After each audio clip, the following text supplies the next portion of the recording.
విజయనగరం జిల్లా గజపతి నగరం నియోజకవర్గ కేంద్రంలో గత ప్రభుత్వం పేదలకు మంజూరు చేసిన కాలనీ వాసులు పరిస్థితి మూలిగే నక్క మీద తాటిపండు పడిన చందంగా మారింది. గత కొద్ది రోజులుగా కురుస్తున్న వర్షాలకు కాలనీ బురదమయంగా మారడంతో ప్రజలు బయటకు రాలేని పరిస్థితి నెలకొంది. దీనికి తోడు ఆదివారం కురిసిన భారీ వర్షానికి కాలనీ పూర్తిగా జలమయమైంది.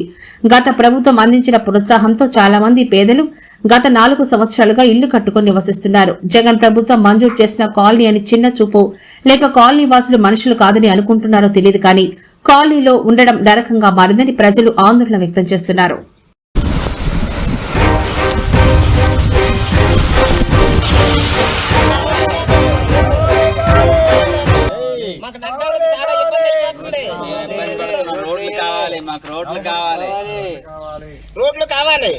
వర్షాలు పడితే రోడ్లు సక్రమంగా లేక నడవడం కూడా ఏదైనా నిత్యావసర సరుకులు కొనుక్కోవడానికి కూడా ఎంతో కష్టమైపోతుంది.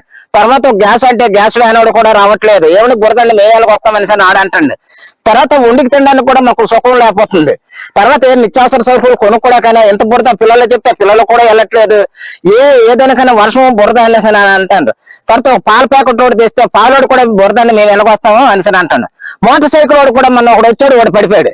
ఆడికి వెళ్ళి 2 వెళ్ళి లేపాము. అప్పుడు తర్వాత ఏదైనా సరే మాకు లేవు, రోడ్లు లేపడం మీద కాలువలు లేవు, రోడ్లు లేవు. ఈ నిత్యావసర సరుకులు కొనుక్కోవడం కూడా మాకు ఎంతో కష్టంగా ఉంది. ఏది కొనుక్కు తినాలన్నా పాములు, తేళ్లు, జెరులు, పురుగులు, రకరకాల పురుగులు కూడా సాయంకాలం అయ్యేసరికి ఇంట్లోకి గుమ్మాల్లోకి వచ్చి చెలగట్ట ట్రాన్స్ఫరం కాలిపోయిందని శనగట్ట మాకు కంప్లైంట్ పెట్టకండి అని రకంగా వాళ్ళు కూడా చెప్తున్నారు. మాకు వర్షం పడ్డదంటే రానేమండి. ఇప్పుడు ఇంట్లో చిన్న చంటి పిల్లడు ఉన్నాడు.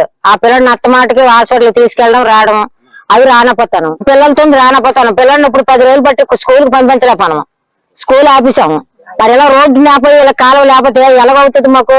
మేము రానేమో చేయలేకపోతానమో వెళ్ళపోతానమో. ట్యాంక్ 3 సంవత్సరాలు బట్టి 4 సంవత్సరాలు బట్టి ఉంది అక్కడ. ఆ కొలవులు వేసారు కానీ ఆ దెమ్మలు వేసారు కానీ అన్ని పోలేదు. ఏదో ఒకనాగా నీళ్ళు తీసుకుంటాను, తెచ్చుకుంటాను, తింటాను. మరి ఈ బాధ పడినాకే మరి ఇంక ఖాళీ చేసేద్దాం అంటారు. అందరూ ఖాళీ చేసి వెళ్ళిపోతాం అంటారు.